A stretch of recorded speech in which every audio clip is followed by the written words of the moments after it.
Hello everyone, welcome to M high Telugu YouTube channel. So ఈ వీడియోలో మనము ఎస్ఎస్సి సీజీఎల్ టైర్ 1 2025 జరిగినటువంటి ఎగ్జామ్లో 13th September shift 1 paper English paper అనేది డిస్కస్ చేయబోతున్నాం. Okay, so previous year questions explanation video అనమాట ఇది. So without any further delay let's get started. So first question ఏంటి? Select the most appropriate synonym of the given word caustic. So దీని గురించి మనం post కూడా చేసాము మన సినోనిమ్స్ అండ్ యాంటనిమ్ సిరీస్లో మనం ఇది డిస్కస్ చేసాము. బట్ అగైన్ నేను దీని గురించి ఎక్స్ప్లెయిన్ చేస్తాను. ఇక్కడ ఇచ్చినటువంటి ఆప్షన్స్ చూడండి: kind, mild, gentle and sarcastic. The correct answer is sarcastic. ముందుగా కాస్టిక్ అంటే ఏమిటంటే బాగా ఎక్స్ట్రీమ్లీ క్రిటికల్ లేదా తీవ్రమైనటువంటిది, చాలా హార్ష్గా, రూడ్గా ఉండేది. లేదా ఇంకొక మీనింగ్ కూడా ఒక వ్యంగ్యంగా మాట్లాడడం, అంటే సర్కాస్టిక్ వే, ఏదైనా మాట్లాడడంలో కానీ ఏదైనా రాయడంలో కానీ దాన్ని మనము కాస్టిక్ అని పిలుస్తాం అనమాట. ఓకే, అండ్ ఇక్కడ మనకి ఇచ్చినటువంటి ఆప్షన్ చూస్తే కాస్టిక్ అంటే యాజ్ వీ టోల్డ్ వెటకారంగా, వ్యంగ్యంగా మాట్లాడడము, ఎవరినైనా తీవ్రంగా విమర్శించడము, యూనో. సో దట్ సూటిపోటి మాటలు, దీన్ని మనము కాస్టిక్ అని చెప్తామన్నమాట. సో ఎగ్జాంపుల్ ఏదైనా మనం మాట్లాడాలి అంటే, ఫర్ ఎగ్జాంపుల్ మూవీస్లో రాసేది కూడా the critic wrote a caustic review about the movie. Okay, so ఈ విధంగా మనము వాడుతూ ఉంటాం అనమాట. ఓకే, సో సర్కాస్టిక్ అనేది ఇక్కడ ఇచ్చినటువంటి ఆప్షన్స్లో ఎందుకు కరెక్ట్ అంటే, ఎవరినన్నా హర్ట్ చేయడానికి, ఎవరినన్నా మాక్ చేయడానికి సర్కాస్టిక్ వే మనము ఈ కాస్టిక్ వర్డ్ యూస్ చేస్తాం. కాబట్టి sarcastic is the synonym, appropriate synonym for the word caustic. And kind అంటే ఫ్రెండ్లీగా ఉండడము, చాలా మంచితనంతో ఉండడం. మైల్డ్ అన్నా, జెంటిల్ అన్నా కూడా విచ్ ఇస్ నాట్ హార్ష్, చాలా సాఫ్ట్గా ఉండడం, సాఫ్ట్గా కామ్గా మూవ్ అవ్వడం అనమాట. Okay, so this is the correct answer. Next question: choose the correct meaning of the idiom make no bones about it. ఇచ్చినటువంటి options: to hesitate before speaking, to remain neutral, to be direct and honest, to confuse the listener. Okay, so ముందుగా make no bones about it, దాని అర్థం ఏమిటి అంటే ఏదైనా సరే to say something, okay, ఓపెన్గా, డైరెక్ట్గా, ఆనెస్ట్గా, ఆలోచించకుండా, వితౌట్ ఎనీ హెసిటేషన్, వితౌట్ ఒపీనియన్ని లోపల పెట్టుకోకుండా బయటికి చెప్పేస్తే దాన్ని మనము అట్లాంటి సందర్భంలో ఈ make no bones about it అనేటువంటి ఈడియంని వాడతాం అనమాట. అంటే మొహమాటం లేకుండా, నేరుగా, దాచిపెట్టకుండా, క్లారిటీగా, నిజాయితీగా, ఓపెన్గా మన అభిప్రాయాన్ని బయటికి చెప్పడం. So if someone makes no bones about something, they express their thoughts clearly and very confidently, we say she made no bones about criticizing them, or she made no bones about telling her opinion. Okay, ఈ విధంగా use చేస్తున్నాం. అంటే బేసిక్గా they don't hide anything, they don't hesitate to speak out. So దీనికి correct answer ఏమిటి అంటే to be direct and honest, డైరెక్ట్గా, ఓపెన్గా, నిజాయితీగా మాట్లాడడం అనమాట. టు హెసిటేట్ బిఫోర్ స్పీకింగ్ అంటే సంకోచించడం, ఆలోచించడం, అంటే ఏదైనా విషయం మాట్లాడే ముందు కొంచెం అన్సర్టైనిటీ ఉండడం, నర్వస్ ఫీల్ అవ్వడం. టు మేక్ న్యూట్రల్ అంటే ఎటువంటి పక్షపాతం లేకుండా న్యూట్రల్గా మాట్లాడటం. టు కన్ఫ్యూజ్ ద లిసనర్ అంటే అవతల వాళ్ళకి అర్థం అవ్వకుండా మాట్లాడటం. So to make no bones about it అంటే ఎటువంటి లోపల హెసిటేషన్ లేకుండా ఓపెన్గా అభిప్రాయాన్ని జెన్యూన్గా చెప్పడం. Next, select the most appropriate antonym of the given word evanescent. So evanescent వర్డ్కి ఇచ్చినటువంటి options ephemeral, transient, enduring, fleeting అనమాట. So basically the correct answer for evanescent antonym అంటున్నారు. యాంటోనిమ్ అంటే దీనికి opposite word, that is enduring అనమాట. Okay, ఇక్కడ evanescent meaning ఏమిటి అంటే ఏదైనా సరే ఎక్కువ కాలం ఉండకుండా, త్వరగా డిసపియర్ అయిపోవడం, something which is lasting for a very short time, or it is getting disappeared so quickly, చాలా క్షణికం అని చెప్పచ్చు, త్వరగా మాయమైపోయేది, లేదా ఎక్కువ కాలం కాకుండా తక్కువ కాలం ఉండేది అనేటువంటి అర్థంలో ఎవానిసెంట్ ఉంటుంది. అంటే దీనికి ఆపోజిట్ ఏం అవ్వాలి? లాంగ్ లాస్టింగ్ అని అవ్వాలి, అంటే శాశ్వతమైనది, ఎక్కువ రోజులు ఉండేది అని చెప్పాలన్నమాట. సో ఇక్కడ ఇచ్చినటువంటి ఆప్షన్స్ ఎఫిమెరల్ అన్నా కూడా long lasting for long time. Transient అంటే టెంపరరీ, ఓకే, సారీ, ఎఫిమెరల్ అంటే lasting for a very short time అండి. ఓకే, సో మనం ఇక్కడ యాంటోనిమ్ గురించి మాట్లాడుతున్నాము. అంటే ఎవాన్సెంట్కి ఇక్కడ ఇచ్చినటువంటి వర్డ్లో ఆపోజిట్ వర్డ్ మనం చెప్పాలి. సో ఇక్కడ ఎండ్యూరింగ్ కరెక్ట్ అని ఎందుకు అంటున్నాం, మిగిలినవి ఎందుకు రాంగ్ అంటున్నాం అంటే ఎఫిమెరల్ అంటే ఏదైనా కూడా తక్కువ కాలం ఉండేది, ట్రాన్సియంట్ అన్నా కూడా టెంపరీ అని చెప్పొచ్చు, which is not permanent. Fleeting అన్నా కూడా ఫాస్ట్గా వెళ్ళిపోవడం, అంటే ఒక క్షణకాలం ఉండడం అనమాట. వీటన్నిటి మీనింగ్ ఇవన్నీ, ఈ మూడు కూడా ఎవాన్సెంట్కి సినోనిమ్స్ అవుతాయి. మరి యాంటోనిమ్ అంటే ఏంటి అంటే ఎండ్యూరింగ్ అంటే lasting for a long time, పర్మనెంట్గా ఉండడము. Okay, for example the beauty of the rainbow was evanescent. Okay, దాని యొక్క అందం అనేది చాలా తక్కువసేపు ఉండింది అని మనం చెప్పొచ్చు అనమాట. Next word is identify the misspelt word. So spellings. Okay, so tenacious, temerarious, penitent and inadvertent. Okay, so tenacious spelling is correct అండి. టెనాషియస్ అంటే మీనింగ్ అంటే పట్టుదలతో ఉండడం, దృఢ సంకల్పంతో కలిగి ఉండడము. టెమెరేరియస్ అన్న this is also the correct meaning. బేసిక్గా చాలా అగైన్ ఇది కూడా అంటే లైక్ ధైర్యంగా ఉండడము, వితౌట్ థింకింగ్, అంటే ఆలోచించకుండా ధైర్యంగా ఓపెన్గా ఉండడం, రెక్లెస్గా ఉండడం, బోల్డ్గా ఉండడం అని చెప్పచ్చు. నెక్స్ట్ వచ్చేసి penitent is also the correct word, because penitent is a meaning that పశ్చాత్తాపం అని చెప్పచ్చు. సో ఫీలింగ్ సారీ అనమాట. సో ఇక్కడ మనకి ఇన్అడ్వర్టెంట్ మీనింగ్, యాక్చువల్ మీనింగ్ ఏమిటి అంటే, సో ఇది రాంగ్ స్పెల్లింగ్ అండి. Correct spelling ఇన్అడ్వర్టెంట్. ఇన్అడ్వర్టెంట్ అంటే మీనింగ్ ఏమిటి అంటే అనుకోకుండా జరిగినటువంటిది, యాక్సిడెంటల్ అని చెప్పచ్చు, లేదా అన్ఇంటెన్షనల్ అని చెప్పచ్చు. నెక్స్ట్ వర్డ్ చూడండి, spot the correct spelling of an REE bearing metamorphic texture word. Okay, so ఈ క్వశ్చన్ మీకు కొంచెం చూడడానికి కష్టంగా అనిపించవచ్చు, but this is very very easy. ఒక మెటమార్ఫిక్ టెక్స్చర్కి సంబంధించిన వర్డ్ ఇక్కడ ఇచ్చిన వాటిల్లో ఏది, spot the correct spelling of it అని అంటున్నారు అనమాట. ఓకే, సో బేసిక్గా ఇక్కడ ఇచ్చినటువంటి ఒక వర్డ్స్ అన్నీ కూడా సమ్ మెటమార్ఫిక్ జియాలజీ టర్మ్స్ అండి. సో ఇక్కడ మనం ఒక్కొక్కటి కనుక మనం చూసుకున్నట్టయితే ప్రొఫిరోబ్లాస్టిక్, పోర్ఫిరోబ్లాస్టిక్ అండ్ పోర్ఫైరోబ్లాస్టిక్ ఇవన్నీ ఈ పదం పలకడం ఒకటే కానీ స్పెల్లింగ్ అంటున్నారు, వీటి యొక్క స్పెల్లింగ్ అంటున్నారు. సో బేసిక్గా పోర్ఫిరోబ్లాస్టిక్ అనేది ఒక టెక్నికల్ పదం అనమాట, మెటామార్ఫిక్ జియాలజీకి సంబంధించింది అనమాట. So it refers to A metamorphic texture.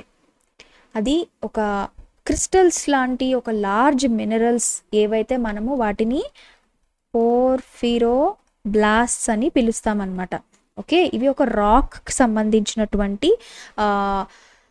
Texture word అనమాట. ఓకే, ఒక శిల్పానికి సంబంధించినటువంటి పెద్ద పెద్ద ఖనిజాలు కలిగినటువంటి రాక్ టెక్స్చర్ నేమ్ ఇది. ఓకే, సో ఇది చాలా కొంచెం highly technical word, but spelling మాత్రమే మనం చెప్పాలి కాబట్టి the correct spelling is option B, porphyroblastic. Okay, so ఈ ఫస్ట్ది సెకండ్ది మీరు గమనించండి, ఈ మధ్యలో రెండు వర్డ్సే మనకి, it's not it's pour. So porphyroblastic ఇది మనము కొంచెం జాగ్రత్తగా, ఇలాంటి words sometimes paper tough చేయడానికి అడుగుతారు, so we need to be very careful. So porphyroblastic is the correct answer. Next question is, choose the correct one word substitute for a political system based on the rule of wealthy. మనము one word substitutes ఇక్కడ ఇచ్చినటువంటి వర్డ్స్లో ఇది one వర్డ్గా దేన్ని మనం చెప్తాము, దీనికి suit అయ్యేది అంటే oligarchy, aristocracy, plutocracy and meritocracy అని కొన్ని వర్డ్స్ ఇచ్చారు. ఒక్కొక్కటి మనం చూసుకుని బేసిక్గా this is talking about the political administration, అదైతే క్లియర్గా ఉంది. ఏ పొలిటికల్ సిస్టమ్స్ ఇక్కడ ఇచ్చినటువంటి అన్నీ కూడా పొలిటికల్ సిస్టమ్సే. అయితే ఏ political system rule by wealthy, ఇక్కడ ఉన్న ఆప్షన్స్లో దేన్ని rule by wealthy, if wealthy people are ruling, దీన్ని ఏ పొలిటికల్ సిస్టమ్గా మనము చెప్తాము అని అంటున్నారు. వెల్తీ అంటే రిచ్ పీపుల్, అంటే people with lot of money. Okay, so ఇక్కడ మనము ఒలిగార్కీ చూసుకున్నట్టయితే బేసిక్గా ఒలిగార్కీ అంటే a government system which is ruled by small group of people. అంటే అందులో రిచ్ ఉండొచ్చు, మిడిల్ క్లాస్ వాళ్ళు ఉండొచ్చు, లేదా ఇన్ఫ్లుయెన్షియల్ పీపుల్ ఉండొచ్చు. It's not particularly telling about wealth. Okay, so కొంతమంది వ్యక్తులు మాత్రం పరిపాలించేదాన్ని మనం ఒలిగార్కీ అంటాము. నెక్స్ట్ వచ్చేసి అరిస్టోక్రసీ వచ్చేసి ఒక ప్రివిలేజ్డ్ క్లాస్ వాళ్ళు, ఉన్నత వర్గాల వాళ్ళు లేదా రాజవంశీయులు పరిపాలన, దీన్ని మనము చెప్తామన్నమాట. So it's not about rich, it's not related to rich, ఇది కూడా కాదు. నెక్స్ట్ మెరిటోక్రసీ చూద్దాము. ఇది బేసిక్గా గవర్నమెంట్ లేదా అంటే లీడర్షిప్ అంతా కూడా మెరిట్ మీద, టాలెంట్ మీద, వాళ్ళ యొక్క కేపబిలిటీ, క్వాలిఫికేషన్స్ మీద ఆధారపడి ఉంటుందన్నమాట లీడర్షిప్ అంతా. సో ఇక్కడ రిచ్కి ఎటువంటి సంబంధం లేదు. Option C is the correct answer. Plutocracy అంటే ధనవంతుల పరిపాలన, సంపన్నుల చేతిలో ఉండేటువంటి ప్రభుత్వం. So Pluto is associated with, అంటే ప్లూటో అనేది as per Greek mythology it is related to wealth అండి. So Pluto is linked with the riches. Cracy అంటే గవర్నమెంట్ రూల్ చేయడం, పరిపాలన. సో మనం డెమోక్రసీ అంటాం, రూల్ బై పీపుల్. ఆటోక్రసీ అంటే rule by 1 person. Plutocracy అంటే ధనవంతుల పరిపాలన. So a political system based on the rule of wealth అంటే ప్లూటోక్రసీ అని మనము వన్ వర్డ్ సబ్స్టిట్యూట్గా చెప్పచ్చు. Next word is select the correct option. Only after a decade of field work dash fully grasp the dialects nuances. So ఇక్కడ fill in the blank మనం చెప్పాలి. ఇక్కడ first ఇట్లాంటి వర్డ్స్ ఇచ్చినప్పుడు మనం ఇక్కడ she had, did, she had, she did అని కొన్ని వర్డ్స్ అయితే ఇచ్చారు. So it is very important to understand the sentence when these kind of, if you see the sentence is beginning with the only after. ఏదైనా ఒక sentence only after అని కానీ, లేదా only then, only when, లేదా never అని కానీ, rarely అని కానీ, ఇలా కొన్ని ఇలాంటివి వచ్చినప్పుడు మనం ఫాలో అవ్వాల్సినటువంటి కొన్ని రూల్స్ ఉన్నాయి. మనం ఇన్వర్షన్ మెథడ్ అనేది వాడాల్సి వస్తుంది. సో ఇక్కడ మీరు గమనిస్తే గ్రాస్ప్ అనే వర్డ్ ఒకటి ఇచ్చారు. ఓకే, సో ఇక్కడ గ్రాస్ప్ అనేది పక్కన పెడితే ఇక్కడ బేసిక్గా ఓన్లీ ఆఫ్టర్తో ఎప్పుడైతే ఒక సెంటెన్స్ స్టార్ట్ అవుతుందో మనం ఇన్వర్షన్ మెథడ్ యూస్ చేస్తాం. సో ఇక్కడ ఒకసారి మీరు చదవండి. Only after a decade of field work had she అని చెప్పి చాలామంది వెంటనే పెట్టేస్తారనమాట. హ్యాడ్ షీ అని అనుకుంటారనమాట. సో మీరు అక్కడతో ఆపకుండా ఫుల్గా మీరు చదవాలన్నమాట. దీని పక్కన బ్లాంక్ తర్వాత ఉన్నటువంటి వర్బ్ గురించి మనము చూడాలి. ఇక్కడ గ్రాస్ప్ అనేది ఇచ్చారండి. ఓకే, సో ఇక్కడ మనం ఎలా ఉపయోగించాలి? సో ఓన్లీ ఆఫ్టర్ వచ్చింది కాబట్టి think about inversion, then check the verb form. ఇక్కడ గ్రాస్ప్ అనేది V1 ఫామ్లో ఉంది. Okay, yeah we're talking about the verb form, base verb ఉంది. సో ఇన్వర్షన్ అంటే ఇక్కడ మనం షీ డిడ్ అని వాడము. ఓన్లీ ఆఫ్టర్ ఇలాంటి వర్డ్స్ వచ్చినప్పుడు ఇన్వర్షన్ మెథడ్ అంటే డిడ్ షీ అనేది వస్తుంది. ఇక్కడ correct answer is did she. C basically ఇక్కడ మీనింగ్ మీరు సింపుల్ ఇంగ్లీష్లో కనుక చూసుకున్నట్టయితే she completely understand the differences between the dialects only after working in the field work. Decade అంటే ఎన్ని సంవత్సరాలు? 10 years అనమాట. అంటే అవి చేసిన తర్వాతనే తనకు అర్థమైంది. సో ఇలాంటప్పుడు ఓన్లీ ఆఫ్టర్ ఇవన్నీ వచ్చినప్పుడు మనకి ఆక్సిలరీ వర్బ్, తర్వాత సబ్జెక్ట్, తర్వాత మెయిన్ వర్బ్ వస్తుంది. కాబట్టి ఈ వర్బ్ గ్రాస్ప్ ముందు మనకు వచ్చేది ఇన్వర్షన్ ఫామ్ అంటే డిడ్ షీ అనేది వస్తుంది అనమాట. ఓకే, సో ఓన్లీ ఆఫ్టర్ ఇలాంటివన్నీ వచ్చినప్పుడు మనకి ఇన్వర్షన్ మెథడ్ అనేది ఫాలో అవ్వాలి. Think about the inversion. Did plus base verb, did plus V1. Okay, ఒకవేళ పాస్ట్ టెన్స్లో వస్తే హ్యాడ్ ప్లస్ V3 ఫామ్. మనము ఈ రకంగా ఈ అప్రోచ్ని, ఇన్వర్షన్ అప్రోచ్ని వీటికి ఫాలో అయితే సరిపోతుంది. Next question, select the correct option. The professor's remarks were so dense with jargon that they bordered on. Okay, opacity, opaque, opacious, opalescent అని కొన్ని వర్డ్స్ ఇచ్చారనమాట. సో ఇక్కడ ఏమంటున్నారు, మనం అండర్స్టాండ్ ద సెంటెన్స్ ఫస్ట్. ఇక్కడ ఏమంటున్నాము, the professor's remarks were so dense with jargon that they bordered on. అంటే the professor ఏం చేశాడు, చాలా జార్గన్ అంటే ఏంటి, టెక్నికల్ వర్డ్స్. జార్గన్ అంటే మీనింగ్ ఏంటి అంటే ఏ ఫీల్డ్కి సంబంధించినటువంటి ఆ ఫీల్డ్కి సంబంధించి technical words. So he has used so many technical words so that తన స్పీచ్ లేదా తన రిమార్క్స్ ఎవరికి అర్థం కాకుండా పోయాయి అనమాట. సో డెన్స్ అంటే ఏంటి, difficult to understand. So it's contains having lot of information, complications ఉన్నాయి ఆయన వాడేటువంటి పదాల్లో. ఓకే, సో జార్గన్ అంటే మనము ఏం చెప్పాము, స్పెసిఫికల్గా అది ఒక టెక్నికల్ వర్డ్స్, రకరకాల ఫీల్డ్స్లో ఉన్న వాళ్ళకి, రకరకాల ప్రొఫెషనల్స్లో ఉన్న వాళ్ళ యొక్క పదాల్ని జార్గన్స్ అంటాం. అంటే డాక్టర్స్కి మెడికల్ జార్గన్స్ ఉంటాయి, లాయర్స్కి లీగల్ జార్గన్స్ ఉంటాయి, కంప్యూటర్ సాఫ్ట్వేర్ ఇంజనీర్స్కి వాళ్ళ టెక్నికల్ జార్గన్స్ వాళ్ళకి ఉంటాయి అన్నమాట. సో ఇక్కడ ఏమంటున్నారు, బార్డర్డ్ ఆన్ అని చెప్పారు. అంటే టు ఆల్మోస్ట్ బికమ్ సంథింగ్, అంటే దానికి దగ్గరగా ఉండడం. That they bordered on what అని ఇక్కడ క్వశ్చన్ అడుగుతున్నారు అనమాట. ఓకే, సో ఆఫ్టర్ ఇక్కడ మనం ఏంటి కనిపెట్టాలి అంటే, the professor's remarks were so dense with jargon that they bordered on. వాళ్ళు దేనికి దగ్గర అయిపోయారు, ఆల్మోస్ట్ ఆ స్టేజ్కి రీచ్ అయిపోయారు అని అర్థం ఏమిటి అంటే, ఇక్కడ మనం ఏం చేయాలి, ఏంకి రీచ్ అయ్యారు, నేమ్ ఆఫ్ క్వాలిటీని ఇక్కడ మెన్షన్ చేయాలి. ఇక్కడ ఇచ్చినటువంటివి ఒపాసిటీ, ఒపేక్, ఒపేషియస్ అండ్ ఒపాలసెంట్. సో ఇక్కడ ఆన్ వచ్చింది కాబట్టి మనం ఇక్కడ నౌన్ వాడాలి. After on we need a noun. Bordered on what, దేని మీద, దేనికి దగ్గర అయిపోయారు, దేనికి ఆ స్థాయికి చేరిపోయారు అంటే ఒపాసిటీ. అంటే ఒపాసిటీ అంటే మనం చెప్పాం, ఒపేక్, ఇవన్నీ కూడా మనం ఓ సిరీస్లో మాట్లాడాం. The quality of being difficult అండి. Opacity is nothing but something which is unclear, impossible to understand.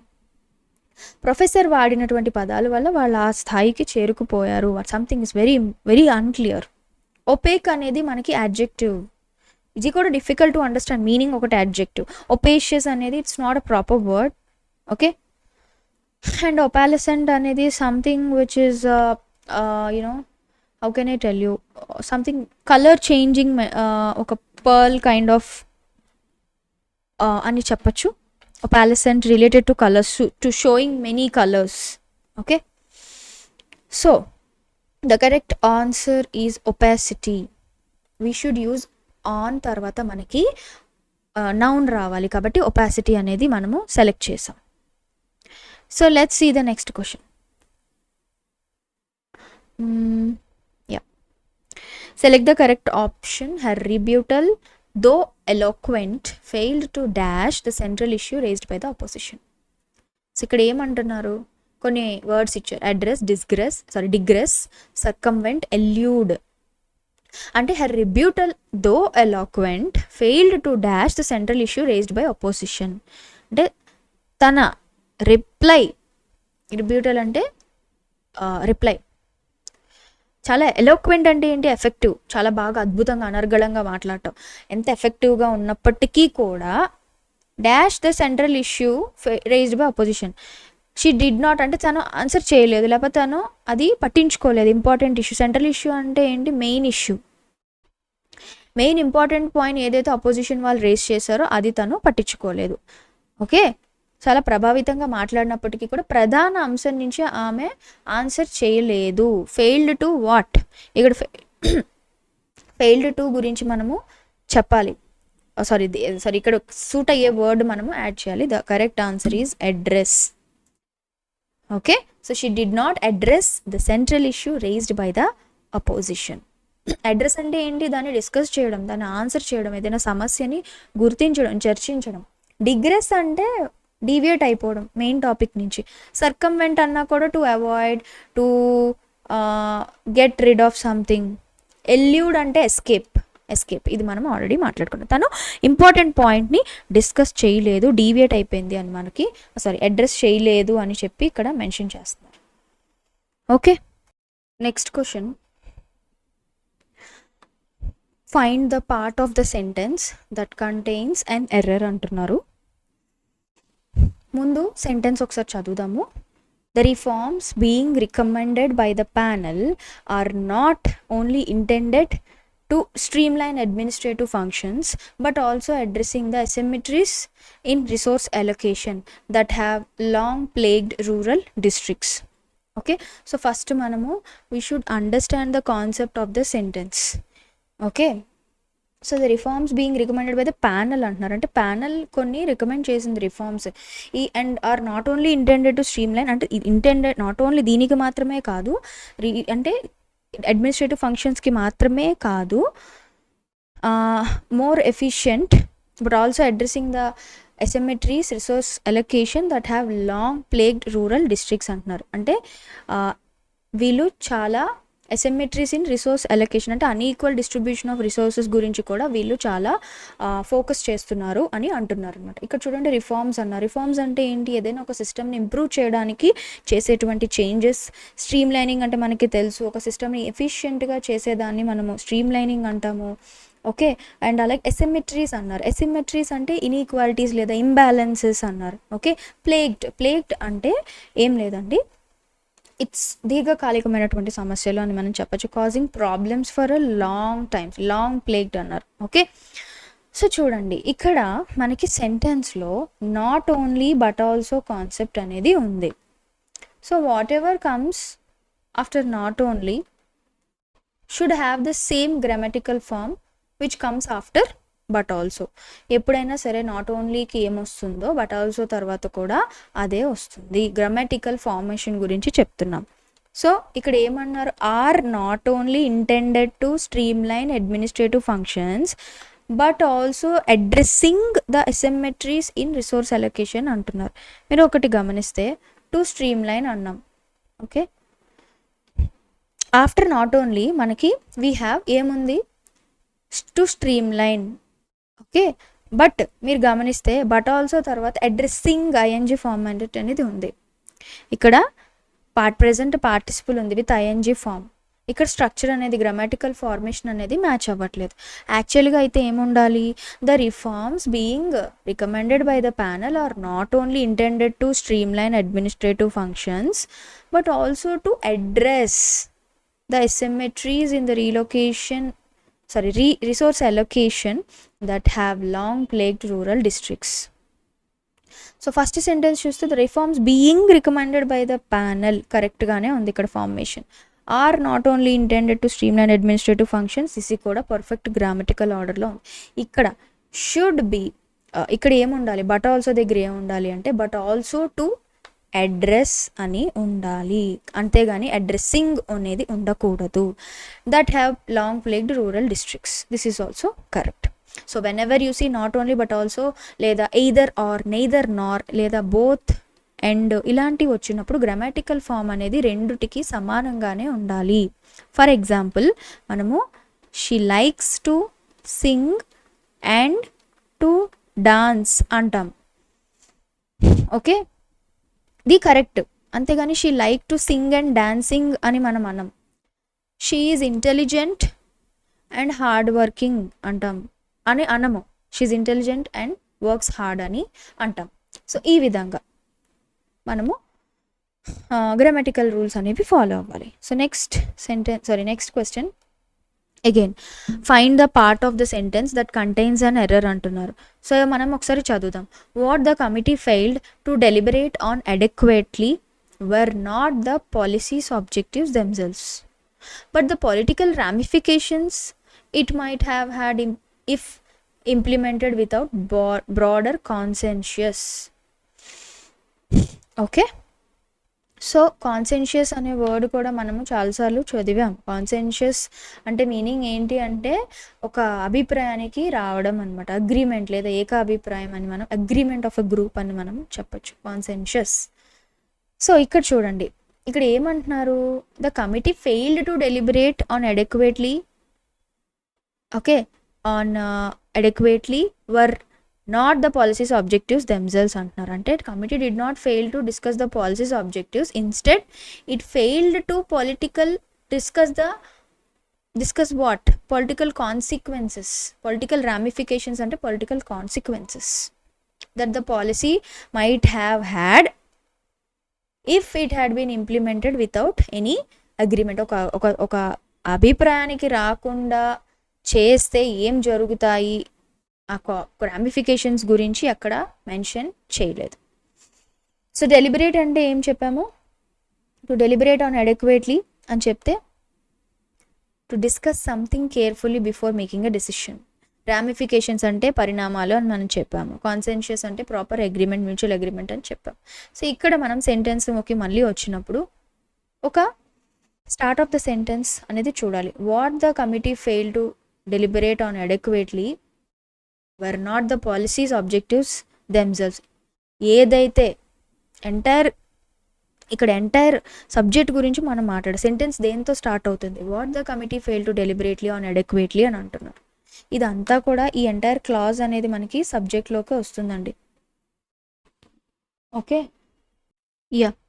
So ఒకసారి చెప్తున్నాను చూడండి. ఇక్కడ మనము ఫస్ట్ సబ్జెక్ట్ని తెలుసుకోవాలి. ఈ ఎంటైర్ ఫస్ట్ సెంటెన్స్ అనేది మనకి సబ్జెక్ట్లోకి వస్తుంది. ఇక్కడ వాట్ క్లాజ్ అనేది వాడారు. ఇదంతా కూడా ఒక సింగులర్ రిప్రజెంటేషన్గానే వస్తుంది, సింగులర్ వర్బ్గానే వస్తుంది. ఇక్కడ కమిటీని మనము మల్టిపుల్ పీపుల్ అని చెప్పట్లేదు, ఎంటైర్ కమిటీని కలిపి ఒకటిగానే మనం చెప్తున్నాం. కాబట్టి ఇక్కడ వర్ నాట్ అనేది రాదు, ఐడియల్గా ఇక్కడ వాజ్ నాట్ అనేది రావాలి. What the committee failed to deliberate on adequately was not the policy's objectives themselves, but the political ramification it might have had if implemented without broader consensus. Okay, so ఇక్కడ part 2 అనేది wrong అనమాట. So అర్థమైందా? మనం ఏదైనా sentence ఇచ్చినప్పుడు entire sentence అంతా ఒకసారి చదివి దాన్ని మళ్ళీ మనము సబ్జెక్ట్ ఏ రకంగా స్టార్ట్ అయింది, ఏ ఫార్మాట్లో స్టార్ట్ అయింది, ఇందాక మనం ఇంపార్టెంట్ గ్రామటికల్ ఆర్డర్ చూసాం, నాట్ ఓన్లీ బట్ ఆల్సో. అలాగే ఇప్పుడు ఎంటైర్ కమిటీని ఇక్కడ for example the committee people అని ఎవరైనా మెన్షన్ చేస్తే ఇక్కడ వెర్ వస్తే correct. Okay, the group of people అనో something like that. So what the committee failed to deliberate on adequately was is the correct answer, because subject అనేది singular what clause use చేసింది కాబట్టి part 2 is the wrong answer. ఇది correct. Next, change the following from active to passive. The laboratory will have double checked the reagents by dawn అని ఇచ్చారు. So ఇక్కడ యాక్టివ్లో ఇచ్చారు, మనం ప్యాసివ్లోకి మార్చాలి. సో ఇక్కడ ఏమంటున్నారు? The laboratory will have double checked the reagents by dawn అని అంటున్నారు. అంటే వీళ్ళు ఈ యొక్క చెకింగ్ అంతా కూడా కంప్లీట్ చేసేస్తారు బిఫోర్ డాన్. సో డాన్ అంటే before sunrise. Okay, so ఇక్కడ ఫస్ట్ మనం చూడాల్సింది ఏంటి, ఇచ్చినటువంటి సెంటెన్స్ ఏ రకంగా ఉంది. ఇక్కడ the laboratory will have double check the reagents by dawn అంటే ఫ్యూచర్ పర్ఫెక్ట్ టెన్స్లో ఉంది. Subject plus will have plus V3 plus object ఫార్మాట్లో ఉంది. ఓకే, సో ఇది యాక్టివ్ వాయిస్లో ఉంది. మరి ప్యాసివ్ వాయిస్ ఇక్కడ ఏమన్నాం? యాక్టివ్ వాయిస్లోని subject plus will have plus V3 plus object అన్నారు. మన ప్యాసివ్లోకి వచ్చేటప్పటికి ఎలా అవుతుంది? సబ్జెక్ట్ కాస్త ఆబ్జెక్ట్ అవుతుంది. అలాంటప్పుడు ఆబ్జెక్ట్ ప్లస్ ఇక్కడ విల్ హ్యావ్ బీన్ వస్తుంది. ఓకే, విల్ హ్యావ్ బీన్ వస్తుంది plus V3 plus by plus subject object interchange అయినప్పుడు బై అనేది ఖచ్చితంగా మనకి వస్తుంది. సో ఇక్కడ ఏమవుతుంది? ద రియేజెంట్స్ అనేది object becomes the subject. Will have double checked కాస్త will have been helping verbs వస్తాయి. ఇక్కడ passive helping verbs double checked V3 form అలాగే ఉంటుంది. బై వస్తుంది, బై ద ల్యాబొరేటరీ సబ్జెక్ట్ కాస్త ఇక్కడ ఆబ్జెక్ట్ అయిపోతుంది. సో ఆ విధంగా ఇంటర్చేంజ్ వస్తుంది. ఫైనల్ ఆన్సర్ ఏమవుతుంది? The reagents will have been double checked by the laboratory by dawn. So option B is the correct answer. So option 1 చూస్తే the reagents have been double checked by the laboratory by dawn అని అంటే ఇది present పర్ఫెక్ట్లో ఉందండి. And that ఇది passive వాయిస్లోనే ఉంది, but present పర్ఫెక్ట్లో ఉంది. నెక్స్ట్ సి వచ్చేసి the reagents will be double checked by the laboratory by dawn. ఇది వచ్చేసి సింపుల్ ఫ్యూచర్లో ఉంది. ఆప్షన్ డి చూసుకున్నట్టయితే the reagents would have been double checking by the laboratory by the don అంటున్నారు. So this is also wrong. So future perfect active sentence ఇచ్చినప్పుడు subject plus will have plus V3 plus object వస్తుంది. దాని యొక్క passive format వచ్చేసి object plus will have been plus V3 plus by plus subject అనేది వస్తుంది. This is very simple. Moving on to the next question. Select the sentence that containing the homonym of the highlighted word. The Phanon rested on the Pope's shoulder during mass అని అంటున్నారు. ఇది హోమోనిమ్కి సంబంధించినటువంటి question. Okay, so ఇక్కడ ఏమడుగుతున్నారు, homonym ఇక్కడ highlight అయినటువంటి word. So the fanon rested on the pope's shoulder during mass అని అంటున్నారు. హోమోనిమ్ అంటే అర్థం ఏంటంటే ఒక పదానికి మల్టిపుల్ మీనింగ్స్ ఉంటాయి. అంటే BAT బ్యాట్ అంటే గబిలాని బ్యాట్ అంటాము, అదేవిధంగా క్రికెట్ బ్యాట్ని కూడా బ్యాట్ అంటాం అనమాట. Okay, so this is a homonym question. Don't get confused if it is a synonym or any other. Okay, so దీనికి సంబంధించి సెలెక్ట్ ద సెంటెన్స్. ఇక్కడ హోమోనిమ్ వర్డ్స్ అడగలేదు, a sentence containing the homonym of the highlighted word, ఏ సెంటెన్స్లో దీని యొక్క homonym ఉంది అని అడుగుతున్నారు అనమాట. ఓకే, సో ఇక్కడ ఫెనన్ చూడండి, ఇట్స్ ఇక్కడ స్మాల్ FNFANON. ఫెనన్ అంటే ఇక్కడ ఒరిజినల్ సెంటెన్స్లో ఇక్కడ మెన్షన్ చేసినటువంటి మీనింగ్ బట్టి చూస్తే rested on Pope's shoulder during mass అని అంటున్నారు. So basically as per this sentence it refers to a religious garment.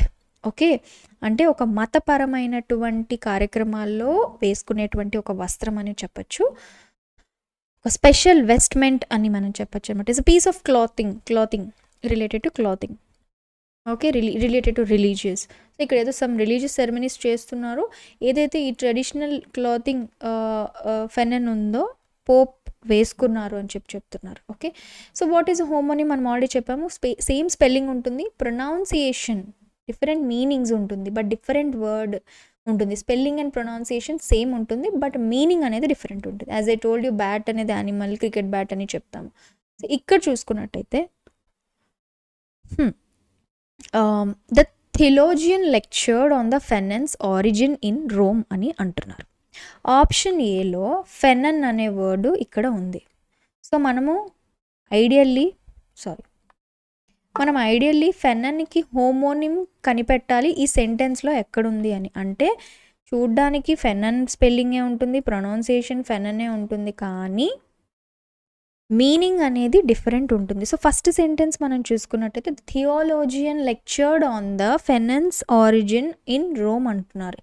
ఈ సెంటెన్స్ మీరు గమనిస్తే ఇక్కడ ఫెనన్ అనేది still meaning the religious vestment, same meaning as the original sentence, but it's not a homonym. Second option మీరు చూడండి, ఇక్కడ homonym కాదు, ఎందుకంటే ఇది సేమ్ మీనింగ్ ఉంది. ఓకే, అంటే ఫెనన్స్ ఆరిజిన్ ఇన్ రోమ్, ఈ ఫెనన్ అనే రిలీజియస్ వెస్ట్మెంట్ ఎలా ఫామ్ అయింది, రోమ్లో ఎలా స్టార్ట్ అయింది అనేది దాని మీద లెక్చర్ ఇస్తున్నారు అంటున్నారు. The tailor stitched the edge of the fanon carefully. Option B కూడా కాదు, ఎందుకంటే ఇక్కడ కూడా again stitching the edge of fanon carefully అంటే again they are talking about the religious garment. So same meaning, it is having the same meaning. Next option C చూడండి, the critic analysed Fanon's theory of post colonial identity. ఇక్కడ Fanon's theory అని అంటున్నారు. So Fanon ఇక్కడ refers to one of the famous ఒక person, like basically a person called Frantz Fanon అనే ఒక ఆయన ఉన్నారు. Is a famous psychiatrist. One also is a great philosopher.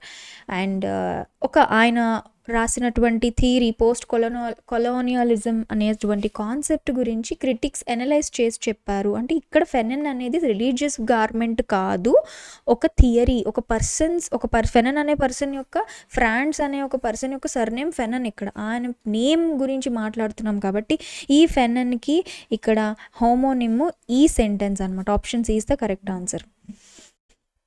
Option 4 అనేది ఎలాగో మళ్ళీ రాంగ్ ఆన్సర్ అవుతుంది, because the cardinal wore the fanon over his chasuble. Again ఇక్కడ కూడా వెస్ట్మెంట్ గురించే. Vestment is nothing but the religious clothing. Moving on to the next question. Convert the sentence provided below from its passive voice structure. Okay, so ఇక్కడ rare minerals are known to have been secretly extracted from the site by unauthorized workers before the inspection. Okay, from its passive voice అంటున్నారు. So మనం ఇప్పుడు active వాయిస్కి మార్చాల్సి వస్తుంది. So entire సెంటెన్స్ని మీరు ఎప్పుడు కూడా పెద్ద పెద్ద సెంటెన్స్ ఇచ్చినప్పుడు it try to break it down. So passive structure అనేది ఇక్కడ మనం చూసుకున్నట్టయితే ఏముంది, rare minerals are known has to have been secretly extracted from the site by unauthorised workers before the inspection. You see this object. Passive structure ఎప్పుడు first object ఉంటుంది, is కానీ am కానీ, ఇక్కడ ఆర్ ఉంది. ఓకే, ప్లస్ మనకి దాని తర్వాత ఇక్కడ ఏమంటున్నారు, ఈజ్ ఆర్ ఆర్ వచ్చింది, known to have been plus extracted V3 plus by subject. ఎవరి ద్వారా? అన్ఆథరైజ్డ్ వర్కర్స్ ద్వారా. ఓకే, సో రేర్ మినరల్స్ అనేది ఆబ్జెక్ట్ అవుతుంది. ఆర్ నోన్ అనేది ఒక రిపోర్టింగ్ వర్బ్ అవుతుంది. తర్వాత to have been extracted, secretly extracted is ఒక ప్యాసివ్ వర్బ్ అవుతుంది. తర్వాత by unauthorised workers before the inspection అనేది సబ్జెక్ట్ అవుతుంది. Unauthorised workers will be the subject. So ఇప్పుడు యాక్టివ్ స్ట్రక్చర్కి మనం ఇదంతా కూడా రివర్స్లో రాయాల్సి ఉంటుంది. యాక్టివ్ గ్రామటికల్ స్ట్రక్చర్ చూసుకున్నట్టయితే సబ్జెక్ట్ వస్తుంది, దాని తర్వాత is are am or whatever are వస్తుంది. తర్వాత ఇక్కడ మనము నోన్ వస్తుంది, నోన్ టు హ్యావ్ వస్తుంది. హ్యావ్ తర్వాత V3 ఫామ్ వస్తుంది, హ్యావ్ బీన్ రాదు. ఓకే, నెక్స్ట్ ఏమొస్తుంది, ఆబ్జెక్ట్ వస్తుంది. ఈ ఫార్ములా అక్కడ అప్లై చేద్దాం. సో ప్యాసివ్లో టు హ్యావ్ బీన్ ఎక్స్ట్రాక్టెడ్ వస్తుంది, యాక్టివ్లో మనకి ఏమొస్తుందండి, ఈ ఈజ్ ఆర్ యామ్ తర్వాత నోన్ టు హ్యావ్ వస్తుంది, ప్లస్ V3 ప్లస్ ఆబ్జెక్ట్ వస్తుంది.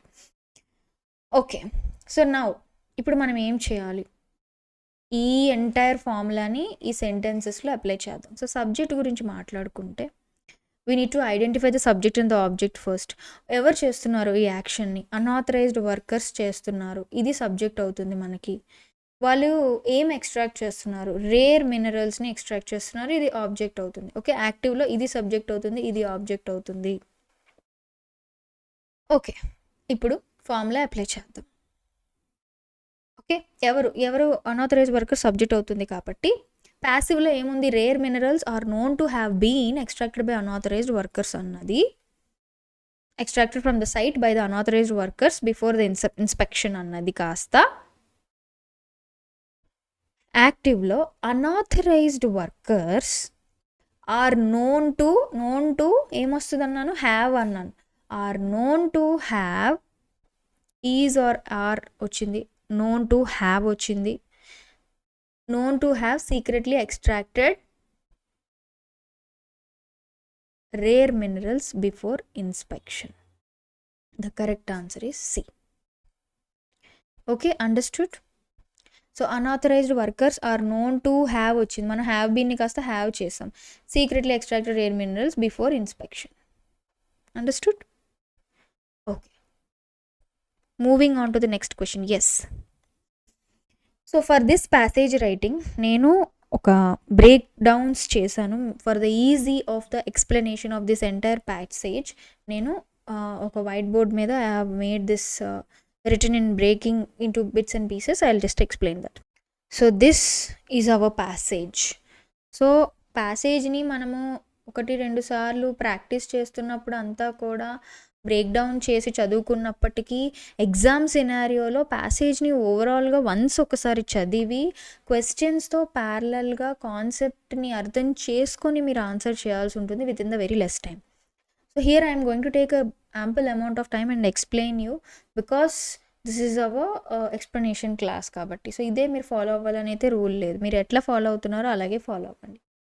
సో ఫస్ట్ చదువుదాము. కొన్ని బ్రేక్స్ మనము జస్ట్ ప్యాసేజ్‌ని కొన్ని పారాగ్రాఫ్స్‌గా డివైడ్ చేసుకొని అండర్‌స్టాండ్ చేసుకొని చదువుదాం. ఇక్కడ ఏమంటున్నారు? ఒక 17-year-old మీరా, ఒక 17-year-old మీరా గురించి మాట్లాడుతున్నారు. Adolescence was not merely a phase of hormonal transition and academic aspirations. It became an arena where perception and self worth collided with insidious intensity. So ఇప్పుడు నేను చదువుతున్నాం ఒకసారి, దాని తర్వాత ఇందులో ఇంపార్టెంట్ వొకాబులరీని కూడా మనము హైలైట్ చేద్దాం. In a world saturated with curated digital aesthetics and algorithm-driven beauty hierarchies, Mira's own reflection began to feel less like truth and more like betrayal. Every scroll through her social media feed deepened a gnawing dissonance between her authentic self and impossible silhouettes idolized online. So ఇక్కడ మీరు ఒకసారి గమనిస్తే ఇంకొకసారి మనం చదువుదాం. So ఇక్కడ ఏమంటున్నారు? 17-year-old Meera గురించి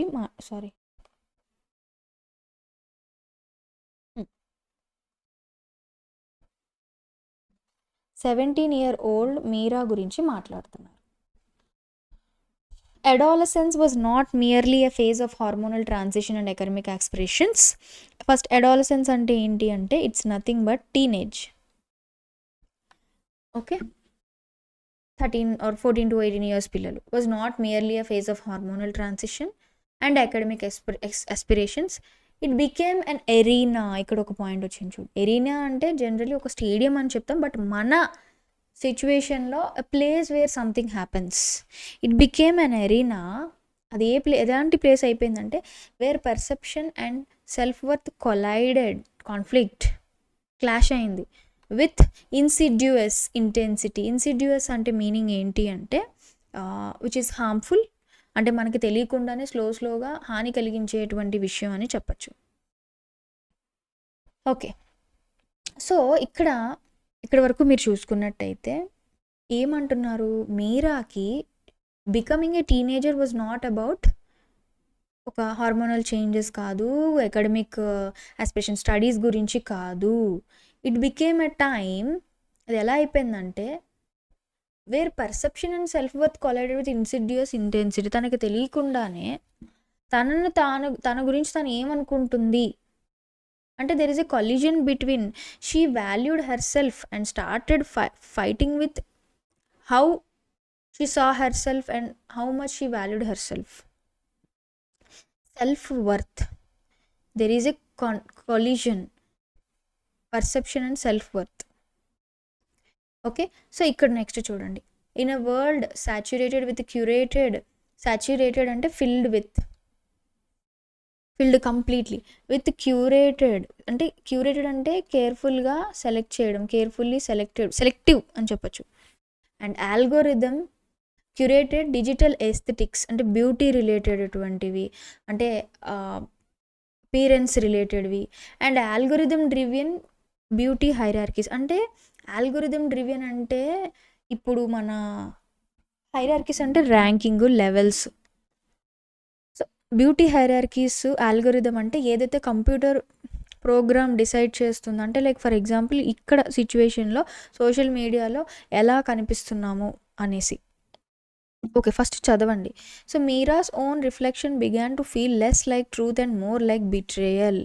okay, even every scroll through her social media deepened a gnawing dissonance between her authentic self and impossible silhouettes idolized online.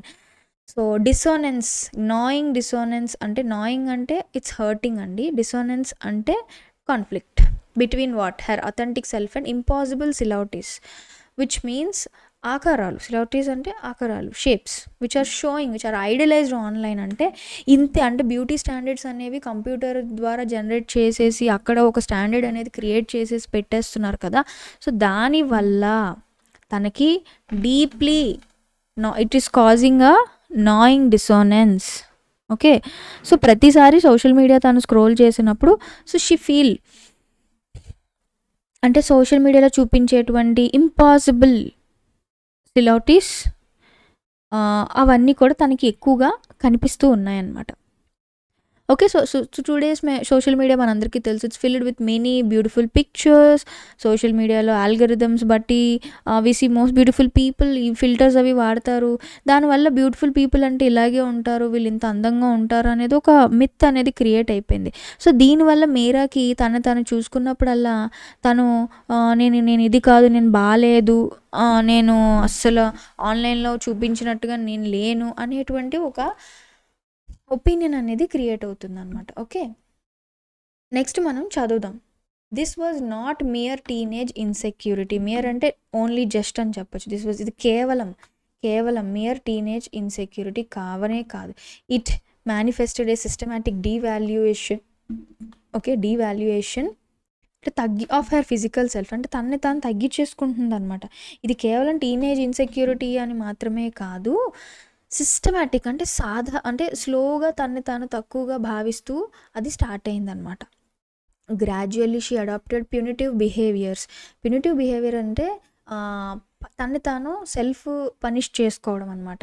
Okay, తను తాను శిక్షించుకోవడం అనమాట. Food became conditional, mirrors became adversaries.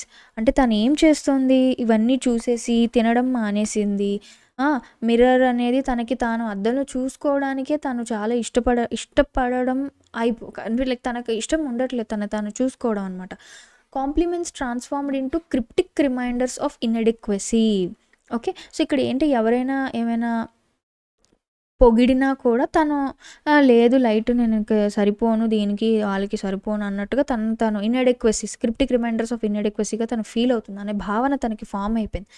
The subtle descent into dysmorphia was neither loud nor linear. అది ఎలాంటి దానికి దారి తీసింది అంటే, my body is ugly even wet is not, అంటే తన శరీరం గురించి తనకి తానే తప్పుగా ఆలోచించుకునేటువంటి ఒక డిస్మార్ఫియాలోకి తను వెళ్ళిపోయింది.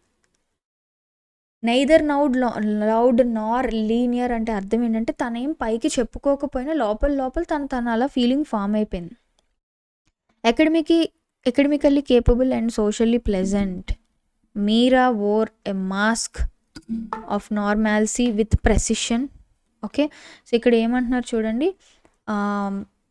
ప్రెసిషన్ అంటే వెరీ యాక్యురేట్గా, చాలా కేర్ఫుల్గా. అంటే దాని అర్థం మీరా అనేది తన లోపల సఫర్ అవుతున్నా కూడా తను షీ యాక్టెడ్ న్యాచురల్లీ, దట్ ఎవరికి తన బాధ అనేది కనపడకుండా. Yet beneath the practised smiles was a quiet implosion, something which is collapsing inside అనమాట. అంటే మీరా నవ్వుతూ ఉన్నప్పటికీ పైన ఎమోషనల్ బ్రేక్ డౌన్ అనేది లోపల జరుగుతుంది. She began with drawing emotionally, rationalising అంటే అది correct, we're convincing your self the something is reasonable, కరెక్టే అని చెప్పేసి. హర్ డిస్ట్రెస్ యాజ్ వ్యానిటీ, అంటే అది ఎమోషనల్ పెయిన్ని, అంటే like too much concern about beauty and trivialising her worth, తన వర్త్ని తను చాలా తక్కువగా చూసుకుంటుంది. అంటే అన్ఇంపార్టెంట్, నేనేమంత అందంగా లేను అనే ఒక ఫీలింగ్లో తను మెంటల్గా చాలా చాలా చాలా డిప్రెస్ అయిపోయి తనని తాను పనిష్ చేసుకుంటూ ఈ విధంగా వచ్చిందన్నమాట. ఓకే, నెక్స్ట్ చూద్దాము. నెక్స్ట్ ఇంకా పార్ట్ ఉంది.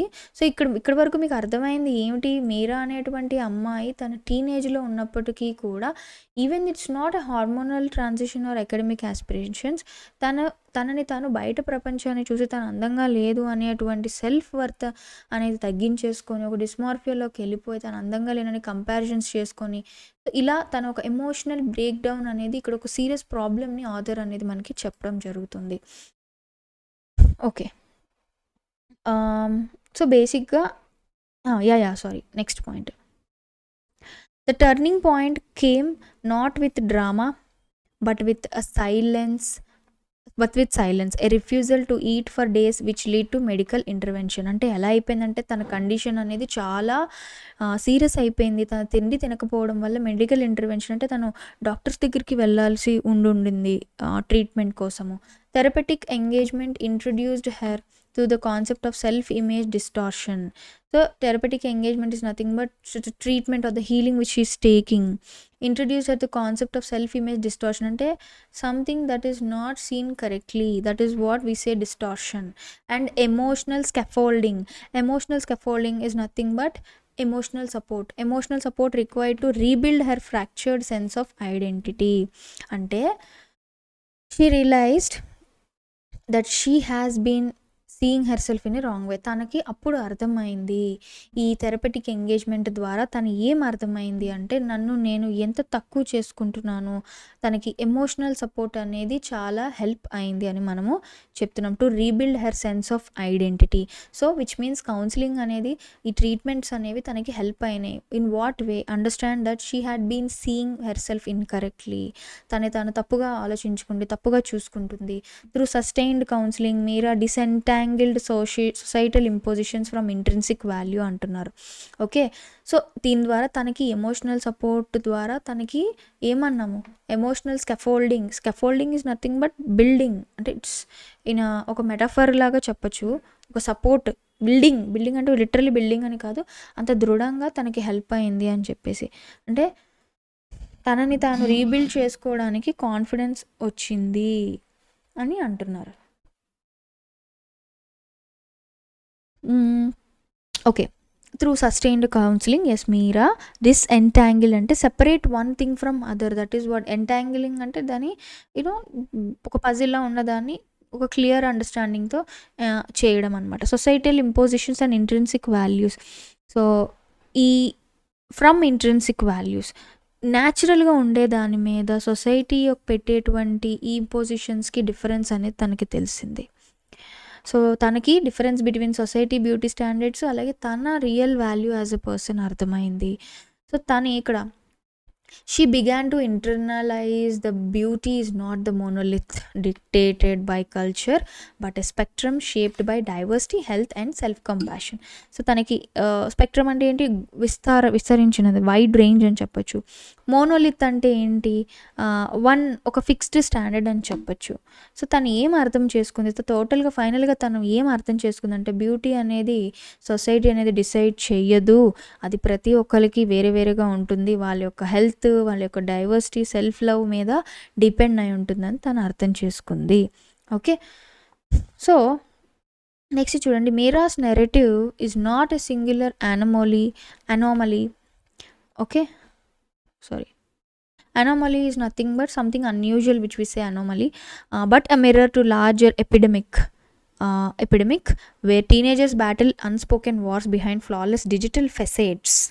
Combating this requires more than an awareness. It calls for critical media literacy, empathetic environments and systematic redefinition of beauty norms that extend beyond superficial metrics. అంటే ఇక్కడ ఏమంటున్నామంటే మీరా narrative అనేది singular కాదు, తన ఒక్కరికి దానికి సంబంధించిందే కాదు, but a mirror to larger epidemic. అంటే ఇది చాలా పెద్ద ప్రాబ్లము. చాలామంది teenagers battle unspoken wars behind flawless digital facades. అంటే ఈ టీనేజర్స్ అందరూ కూడా సోషల్ మీడియాలో హ్యాపీగా ఉంటారు, బట్ సీక్రెట్గా వాళ్ళు ఎమోషనల్గా చాలా ఫీల్ అవుతున్నారు. Combating this requires more than awareness. అంటే కేవలం అవేర్నెస్ ఇస్తే సరిపోదు ఈ ప్రాబ్లమ్కి సొల్యూషను. సో దానికి మనకి ఇంకా to solve this problem what we need empathetic environments, ఒకరినొకరు అర్థం చేసుకున్నటువంటి ఎన్విరాన్మెంట్స్ క్రియేట్ చేయాలి. అలాగే media literacy, systematic redefinition, media literacy ఇవన్నీ చెప్తున్నారు. Of systematic redefinition of beauty norms that extend beyond superficial metrics. అంటే ఈ ప్రాబ్లమ్ని సాల్వ్ చేయాలంటే సొసైటీలో అవేర్నెస్ మాత్రమే సరిపోదు, మీడియా ద్వారా ఎడ్యుకేషన్ దీనికి సంబంధించి ఇవ్వాలి, ఎన్విరాన్మెంట్స్ అన్నీ ఎంపథెటిక్గా ఉండాలి, బ్యూటీ స్టాండర్డ్స్ అనేవి ఇవే అని ఫిక్స్ చేయకుండా వాటిని రీడిఫైన్ చేయాలి. కేవలం ఫిజికల్ అపీరెన్స్ కాదు, సెల్ఫ్ రెస్పెక్ట్, హెల్త్, డైవర్సిటీ ఇవన్నీ చాలా ఇంపార్టెంట్ అని చెప్పాలి అని ఆథర్ మొత్తానికి చెప్పడం జరిగింది. So if you see this, what is the entire passage is telling about అంటే, entire passage is about a teenager Meera who has suffered an emotional breakdown. బయట బాహ్య సౌందర్యమే నాకు లేదు అని చెప్పి తనని తాను తక్కువ అంచనా వేసుకొని, తనని తాను తక్కువగా చూసుకొని తను బాధపడుతుంది. ఎలా తను స్లోగా తెలియకుండా ఎమోషనల్ బ్రేక్ డౌన్ అయిపోయింది. తన ఫుడ్ని మానేసి హెల్త్ మీదకి తెచ్చుకొని ఫైనలీ ఒక ఎమోషనల్ సపోర్టు కౌన్సిలింగ్ ద్వారా తను ఎలా బయటకు వచ్చింది, తను ఎలా రియలైజ్ అయింది ఈ ప్రాబ్లం కేవలం మీరాది మాత్రమే కాదు, యూత్ అందరిది అని చెప్పి ఒక కన్సర్నింగ్ మోడ్ ఆఫ్ టోన్లో ఇక్కడ మనకి ప్యాసేజ్ అనేది ఇవ్వడం జరిగింది. అలాగే ఫైనల్ సొల్యూషన్ ఏమని ఇచ్చారు, కేవలం అవేర్నెస్ మాత్రమే కాదు, redefinition of the standards, media education, media literacy, empathetic environments అన్నీ కూడా మనకి చెప్పారు. ఇప్పుడు will go to the questions. What does the phrase gnawing dissonance in the passage most likely refer to? So మనం ఇందాకే చెప్పాం, నాయింగ్ డిసోనెన్స్ అని అంటే మనం ఒక్కసారి ఈ ప్యాసేజ్లో నాయింగ్ డిసోనెన్స్ ఎక్కడుందో చూద్దాం. సో మనకి ఇక్కడ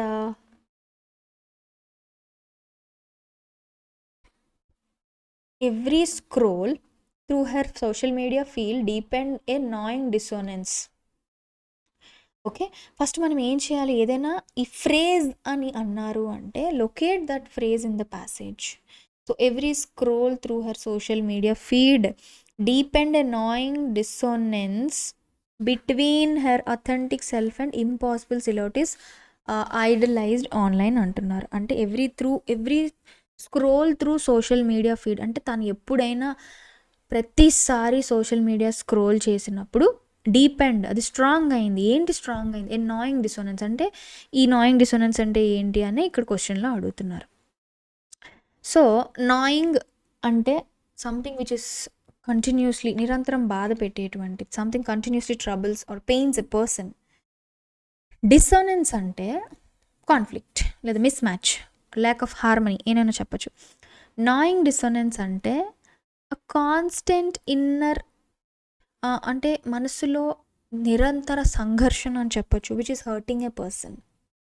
ఈ ఫ్రేజ్ ప్రకారం, ఈ లైన్ ప్రకారము తను బయట ఐడలైజ్ చేయబడినటువంటి బ్యూటీ స్టాండర్డ్స్ ఆన్లైన్లో ఉన్న వాటికి తన అథెంటిక్ సెల్ఫ్కి మధ్యన ఒక బాధ పెట్టేటువంటి సంఘర్షణ అని మనము చెప్తున్నాం. ఎవ్రీ టైం మీరా సోషల్ మీడియా చూసినప్పుడల్లా ఈ కాన్ఫ్లిక్ట్ బిట్వీన్ దేనికి తను ఎవరు ఒరిజినల్గా, అలాగే ఈ beauty standards which are unreal which are showing in online, అది తనకి ఎక్కువ అవుతూ ఉంది ఆ ఫీలింగ్ అనమాట. సో ఇక్కడ ఆన్సర్ వచ్చేసి బి. ఎందుకంటే that is the conflict between her inner worth and online ideals. Her hunger due to skipped meals, no, she intentionally skipped the meals. Her disagreement with her teachers, no, teachers అనే కాన్సెప్టే రాలేదు. Her detachment from academic pressure. So మనం ఇక్కడ academically అంతా బాగానే ఉందని కూడా మనము చెప్పాం. So option B is the correct answer. Next one, how does the passage describe Meera psychological decline అంటున్నారు. అంటే ప్యాసేజ్లో మీరా యొక్క సైకలాజికల్ డిక్లైన్ని ఎలా మెన్షన్ చేశారు, ఏ రకంగా మెన్షన్ చేశారు? సో ఫస్ట్ ఇక్కడ ఇచ్చినటువంటి ఆప్షన్స్ చూడండి. Abrupt and confrontational, erratic and attention seeking, subtle and inwardly destructive, vocal and rebellious. బేసిక్గా ఇక్కడ తన ప్యాసేజ్లో మీరా సైకలాజికల్ డిక్లైన్ ఇక్కడ ఇచ్చినటువంటి క్వాలిటీస్లో ఏ రకంగా చెప్పారు అంటున్నారు. ఫైండ్ ద క్లూ ఫస్ట్ ప్రతిదానికి మన ప్యాసేజ్ వెనక్కి వెళ్ళాల్సిందే. సో సైకలాజికల్ డిక్లైన్ అని అంటున్నాం, దీనికి సంబంధించి ఎక్కడుంది మీరు గమనిస్తే, the subtle descent into dysmorphia was neither loud nor linear అని అన్నాము. ఓకే, ఈ యొక్క వర్డ్లో సంథింగ్ తను సైలెంట్గా తెలియకుండా ఒక సైకలాజికల్ డౌన్ స్ట్రీమ్స్కి తను వెళ్ళిపోతుందని చెప్తున్నాము. ఓకే, ఇంకా ఏమైనా వర్డ్స్ ఉన్నాయా? సో అకాడమికలీ ప్లెజెంట్ అని చెప్తున్నాము.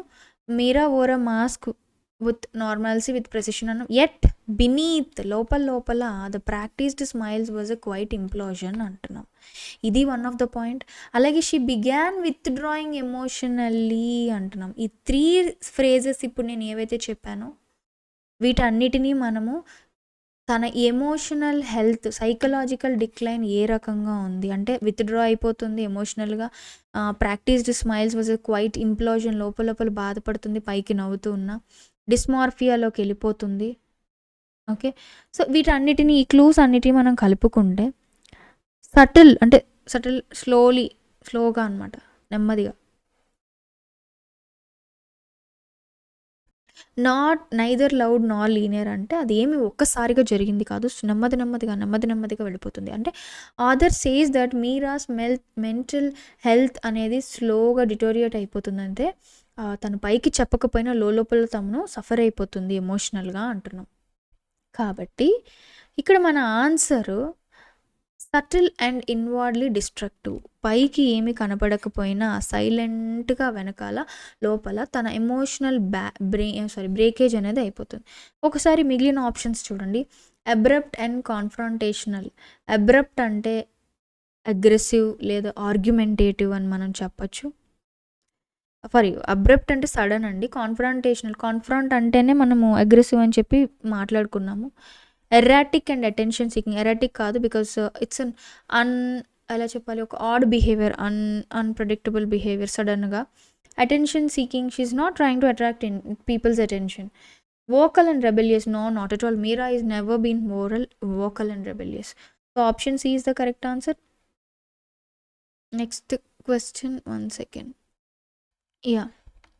What concept helped Meera begin recovering emotionally? తను రికవర్ అవ్వడానికి, ఓకే, అగైన్ ప్యాసేజ్లోకి వెళ్దాం. తను రికవర్ అవ్వడానికి సంబంధించినటువంటి ఎక్కడ ఉన్నాయి? సో మనము చెప్పాము ఒక థెరపీ లాంటిది తను తీసుకుంది, రైట్? సో దాని గురించి మాట్లాడదాం. ఇక్కడ చూడండి, therapeutic engagement introduced her to the concept of self image distortion and emotional scaffolding required to rebuild her fractured sense of identity అని చెప్తున్నాం. అంటే కౌన్సిలింగ్ అనేది through sustained counselling Meera disentangle some societal impositions from intrinsic value. అంటే counselling ద్వారా మీరాకి తన problem అనేది appearance కాదు, తనని తను తక్కువగా చూసుకోకూడదు, తను రాంగ్గా చూసుకుంటుంది అనే ఒక అండర్స్టాండింగ్, ఈ ఎమోషనల్ రికవరీ అనేది ఇక్కడ జరిగింది. సో ఇక్కడ ఇచ్చినటువంటి ఆప్షన్స్లో మనకి ఇచ్చినటువంటి క్లూస్ ఇన్ ద ప్యాసేజ్లో కాన్సెప్ట్ ఆఫ్ ఏ కాన్సెప్ట్ అన్నారు? The concept is self image distortion is the concept. Next question, which of the following best captures the central theme of passage? So the influence of peer pressure on teens. Peer pressure అయితే లేదు, ఒకరి గురించి, ఇక్కడ only ఒక అమ్మాయి గురించి ఒక big problem గురించి మాట్లాడారు కాబట్టి first option wrong. Okay, central theme అని అన్నప్పుడు ఎప్పుడైనా సరే మనము ఒక పారా కాదండి, మనము ఆల్వేస్ చూసుకోవాల్సింది ప్యాసేజ్ ఎలా స్టార్ట్ అయింది, ఎలా ఎండ్ అయింది, దాన్ని బట్టి మన థీమ్ అనేది రన్ అవుతుంది. బిగినింగ్ ఆఫ్ ద ప్యాసేజ్లో author ఏమున్నాడు?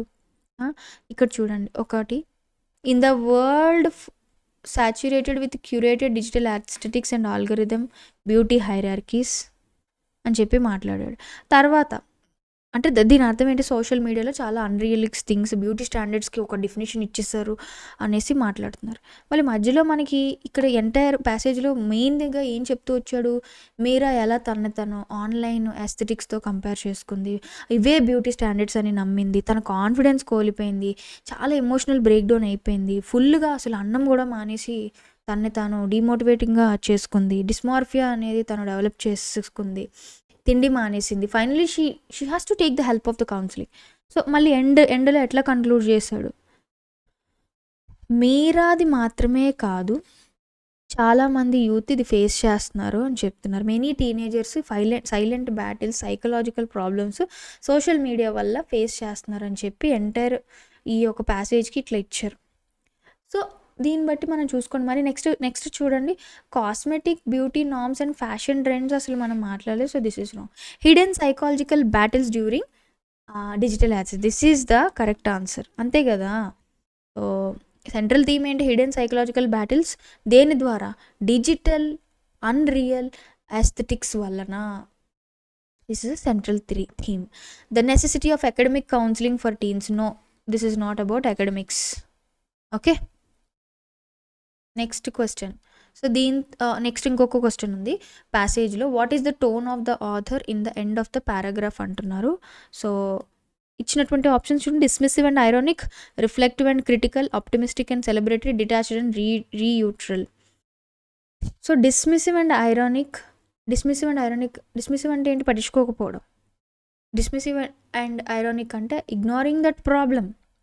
Reflective and critical, which means we are thinking deeply, we are providing our reflections on the concept. Optimistic and celebratory, the passage ఇక్కడ మనము ప్యాసేజ్లో ఒక ప్రాబ్లం, బాధ గురించి చెప్తున్నాం. ఇక్కడ ఎవరు సెలబ్రేట్ చేసుకోవట్లేదు, మనం పాజిటివ్గా మాట్లాడడానికి ఇక్కడ ఏమీ లేదు. సో ఈ రెండు కాదు. Detached and neutral.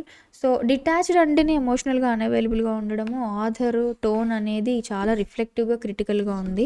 So option B is the correct answer. Next question is choose the most suitable option to replace the highlighted part of the sentence. I suggested that he goes to the doctor immediately.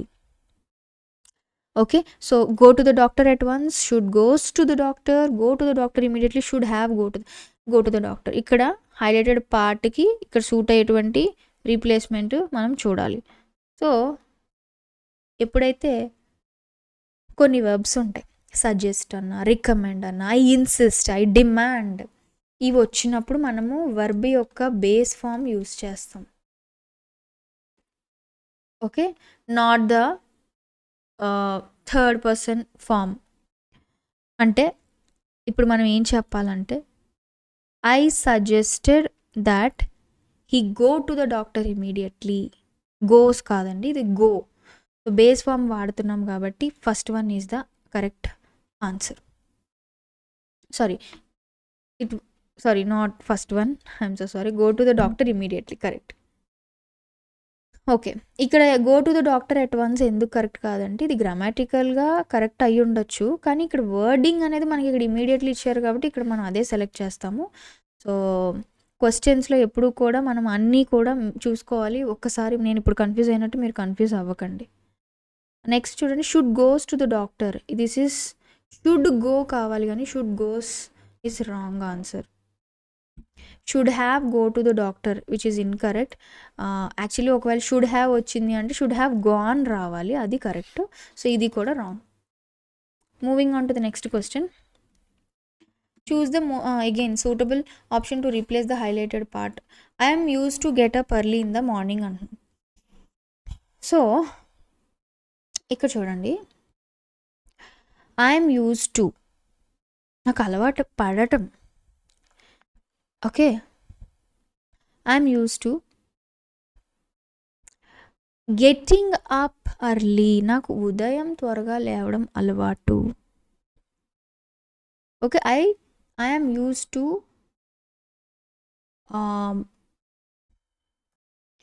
So I'm use to getting up early in the morning అనేది correct. ఎందుకంటే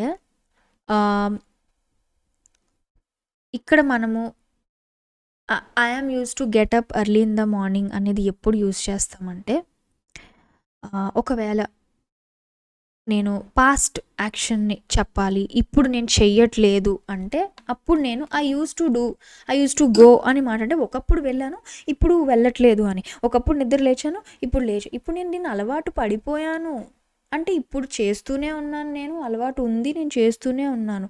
so I'm use to getting up early, నాకు ఉదయం త్వరగా లేవడం అలవాటు. So ఇక్కడ I'm use to getting up early in the morning is the correct answer. I am use to get up early, ఇక్కడ I am రాకుండా ఐ ఒకటి వస్తే ఇది కరెక్టే, లేకపోతే ఇది wrong. Okay, next with getting up early అనేది ఇన్కరెక్ట్ అండి. అలాగే ఫర్ గెట్టింగ్ అప్ ఎర్లీ ఇది కూడా ఇన్కరెక్ట్ ప్రిపోజిషన్ అనేది ఇవ్వడం జరిగింది. I use to get up early అనేది మీకు యాజ్ పర్ వర్డ్ యామ్ లేకపోతే ఆ వర్డ్ కరెక్టే. Okay, but use to getting up, I am use to getting up early in the morning is the correct answer. Next question, sorry. So చూడండి, a sentence is provided in direct speech From the 4 given options, choose the one that most accurately conveys the sentence in its corresponding indirect speech. So ఇక్కడ ఇచ్చిన question ఏంటి, direct స్పీచ్లో ఇచ్చారు, మనం indirect స్పీచ్లోకి మార్చాలి. She said he does not listen to me. So direct స్పీచ్లో ఏముంది, she said he doesn't listen to me. So when we're changing to indirect speech, ఈ డజంట్ లిసన్ ఏదైతే సింపుల్ ప్రెజెంట్లో ఉండిందో అది మనము ఇండైరెక్ట్లో మాట్లాడినప్పుడు డిడ్ నాట్ అంటే డిడింట్ సింపుల్ పాస్ట్లోకి మార్చేస్తాం. బికాస్ షీ సెడ్ ఈ రిపోర్టింగ్ వర్బ్ అనేది పాస్ట్లో ఉంది కాబట్టి. ఆ తర్వాత మీ కాస్త మనకి ప్రొనౌన్ ఇండైరెక్ట్ స్పీచ్లో హెర్ అవుతుంది. So the correct indirect speech is she said that he did not listen to her. Okay, she said that he did not listen to her. Yeah, option C is the correct answer. Yeah. Next. Again, provided in indirect speech, మనము direct స్పీచ్లోకి మార్చాలి. చూడండి, the manager informed the employees that the deadline for submission had been extended by 2 days అంటున్నారు. So ఇక్కడ కరెక్ట్గా చూస్తే indirect స్పీచ్లోకి మనం మార్చాలి అంటే చూడండి, the manager informed the employees that the deadline for submission had been extended by 2 days అన్నాం. సో ఇండైరెక్ట్ స్పీచ్లోకి మార్చాలి అంటే ఈ హ్యాడ్ బీన్ ఎక్స్టెండెడ్ ఏదైతే పాస్ట్ పర్ఫెక్ట్లో ఉందో మనము డైరెక్ట్ స్పీచ్లో హ్యాస్ బీన్ అని మారుస్తాం ప్రెజెంట్ పర్ఫెక్ట్లోకి. ఓకే, సో ఇప్పుడు ఫైనల్ ఆన్సర్ కనుక మనం చూసుకున్నట్టయితే the deadline has been extended by 2 days said the manager is the correct answer. Okay, yeah. Next, rearrange the following sentences to form a coherent passage అంటున్నారండి. చదువుదాము. These narratives often explore the ethical and social consequences of technological advancement, from artificial intelligence to genetic engineering. These narratives అంటున్నారు. So first సెంటెన్స్లో ఎక్కడ కూడా మనకి introduction కనిపించట్లేదు. Okay, next చూద్దాం. Science fiction is a genre of speculative fiction that typically deals with imaginative. So something ఇక్కడ ఒక information science fiction గురించి. Fine. Imaginative concepts such as futuristic science and technology. Okay, let's keep this aside. Next, this makes it a powerful tool for social commentary and for anticipating future challenges and dilemma. Powerful tool అంటున్నారు, దేన్ని అంటున్నారో తెలీదు. Okay, next, while entertaining, this genre serves a purpose beyond mere escapism. ఇక్కడ మనం చూసుకుంటే మనకు ఒక ఫస్ట్లోనే clue అర్థమైంది. సెంటెన్స్ 2లో మనకి ఇంట్రొడక్షన్ కనిపిస్తుంది. దేని గురించి, సైన్స్ ఫిక్షన్ గురించి. సో సెంటెన్స్ 2 అనేది ఫస్ట్ రావాలి. నెక్స్ట్ చూడండి, science fiction is a genre of speculative fiction that typically deals with an imaginative concept such as futuristic science and technology. Okay, next sentence 1 చూడండి. ఇక్కడ చూడండి, these narratives refers to science fiction stories ఏవైతే ఈ అన్ని imaginative concepts, futuristic science and technologies గురించి చెప్పారో దానికి ఇది ఒక ఫాలోఅప్ లాగా నెక్స్ట్ జాయినింగ్ స్టేట్మెంట్ లాగా ఉంది. ఈ narratives often explore the ethical and social consequences of technological advancement from artificial intelligence to genetic engineering. So sentence 1 అనేది సెకండ్ వస్తుంది. నెక్స్ట్ మీరు గమనిస్తే సెంటెన్స్ 4లో while entertaining, the genre serves a purpose beyond mere escapism. అంటే ఈ sentence 4 explains that the genre is not just for entertainment, it's more than that అనేసి. So 4 అనేది తర్వాత వస్తుంది. దీనివల్ల it's more than beyond entertainment ఉంటుంది అని అంటున్నాం. తర్వాత ఇది చూడండి, థర్డ్ సెంటెన్స్, దీనివల్ల this makes it a powerful tool for social commentary and for anticipating future challenges and dilemma. అంటే దీని ద్వారా మనకి యాంటిసిపేషన్ ఆఫ్ ఫ్యూచర్ కూడా మనకి హెల్ప్ అవుతుంది. దిస్ అనేది దేనికి రిఫర్ చూస్తుంది అంటే ఈ సెంటెన్స్ 4లో మనకి చెప్పినటువంటి పాయింట్ని ఇక్కడ మనము దీని ద్వారా మనకి ఇది ఉపయోగం అని చెప్పి సెంటెన్స్ 3లో చెప్తున్నాం. So 2, 1, 4, 3 is the correct option. Option A is the correct answer. ఎప్పుడు కూడా ప్యాసేజ్లో మనకి topic introduction important, flow important, additional points important, closure important. ఈ 4 గుర్తుపెట్టుకోండి. ఈ ఆర్డర్లో మీరు చదువుకోండి. Next, rearrange the following sentences to form a coherent paragraph. This process ensures that the food we eat is safe and does not contain harmful bacteria or other contaminants. ఎక్కడ మనకి introduction కనిపించట్లేదు, చూద్దాం. Food processing is a series of methods used to transform raw ingredients into consumable products. So this is an imperative statement, like food processing గురించి ఆ methods గురించి start చేస్తున్నారు. Okay, might be 2 అనేది first రావచ్చు. Okay, ఇక్కడ ఏమన్నారు, food processing is a series of methods use to transform raw ingredients into consumable products. These methods can range from simple actions like cutting and grinding to more complex procedures such as pasteurization and fermentation. అంటే ఈ series of methods raw material ingredients నుంచి కొన్ని consumable products తయారు చేస్తున్నాం, ఇది first వచ్చింది. ఈ methods అనేవి చాలా ఉంటాయి, simple actions like cutting and grinding to అక్కడి నుంచి మనం వీటిని చాలా కాంప్లెక్స్ ప్రొసీజర్స్, పాస్చరైజేషన్, ఫెర్మెంటేషన్ కూడా చేస్తాము ఈ ప్రాసెస్లో అని చెప్పి. థర్డ్ సెంటెన్స్, మీరు సెంటెన్స్ 2లో మనకి ఫుడ్ ప్రాసెసింగ్ గురించి ఇంట్రొడక్షన్ ఇచ్చారు, ఇది ఫస్ట్ వస్తుంది. ఓకే, మీరు సెంటెన్స్ 3లో చూస్తే ఈ మెథడ్స్ ఏం చేస్తాయి, దీస్ మెథడ్స్ అన్నారు. దీస్ మెథడ్స్ అంటే ఈ పైన చెప్పినటువంటి మెథడ్స్, సెంటెన్స్ 2లో చెప్పినటువంటి మెథడ్స్, కాబట్టి ఇది సెకండ్ వస్తుంది.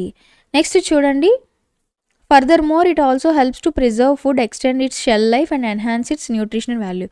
సో ఇక్కడ గమనిస్తే ఇక్కడ ఫస్ట్ సెంటెన్స్ ఇక్కడ మళ్ళీ లింక్ అవుతుంది. దిస్ ప్రాసెస్, సో ఈ పాస్చరైజేషన్, ఫెర్మెంటేషన్ ఈ ప్రాసెస్ల గురించి ప్రొసీజర్స్ అని ఇక్కడ మెన్షన్ చేసాం కాబట్టి, this process ensures that food we eat is safe, does not contain harmful bacteria and other contaminations. ఎందుకంటే ఇక్కడ మెథడ్స్ యూస్ చేస్తారన్నాము, ఆ మెథడ్స్ ద్వారా ఏమేమి ప్రొసీజర్స్ చేస్తాం ఇక్కడ చెప్పాం. ఈ ప్రొసీజర్స్ ఎలా ఉపయోగపడతాయి, బ్యాక్టీరియాని అరికట్టడానికి ఉపయోగపడతాయి అంటున్నాం. కాబట్టి ఫస్ట్ వన్ అనేది థర్డ్ వస్తుంది. సెంటెన్స్ 1 ప్రాసెస్ అన్నాం కాబట్టి referring to the food processing methods ఏవైతే మనం ఈ 2 సెంటెన్సెస్లో చెప్పామో, ఫస్ట్ 2 సెంటెన్సెస్లో. సో లాస్ట్ సెంటెన్స్ ఫైనల్లీ ఇక్కడ వస్తుంది. Further more it also helps, అంటే ఇవే దీనికి కంటిన్యూషన్. ఈ methods also helps to preserve food, extend its shelf life and enhance its nutritional value. అంటే ఇది మనకి ఇంకా బెనిఫిట్స్ని ఇస్తుంది. సో ఈ విధంగా మనకి ఎంటైర్ ఫుడ్ ప్రాసెసింగ్ గురించి ఒక సీక్వెన్షియల్ ఆర్డర్లో చెప్పారు. 2, 3, 1, 4 is the correct answer. With this we have completed 13th September 2025 Tier 1 English set of questions అన్నమాట. సో మనం నెక్స్ట్ వీడియోలో ఇంకా కొన్ని పేపర్స్ వీలైతే చేద్దాం. Thank you so much.